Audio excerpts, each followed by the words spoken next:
Praise the Lord, brothers and sisters. Our Bible verse for today is from Genesis 3:18, which reminds us to be humble and never think that you are better than anyone else.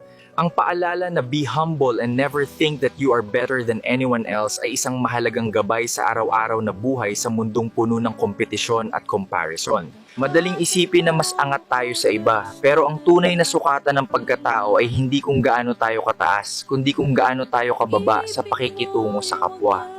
Ang pagiging mapagpakumbaba ay hindi kahinaan. Ito ay lakas ng karakter. Ipinapakita nito na kinikilala natin na lahat tayo kanya-kanyang kahinaan at pinagdadaanan. Walang sinuman ang perpekto, kaya walang dapat magmataas. Humility is not a weakness, it is a strength of character. It shows that we recognize that each of us has our own battles, weaknesses, and struggles in life. No one is perfect, so no one has the right to be prideful. Sa huli, ang pagpapakumbaba ay naglalapit sa atin hindi lang sa kapwa, kundi pati sa ating mahal na Panginoon Hesus. Dahil ang pusong mapagpakumbaba ay pusong handang matuto, magbago at magmahal sa kapwa. Siya nga pala mga kapatid, pwede bang pakifollow at makahingi ng like at share sa inyo at pakilagay na din kung taga saan para malaman ko kung saan umabot ang video na to. God bless at maraming salamat po.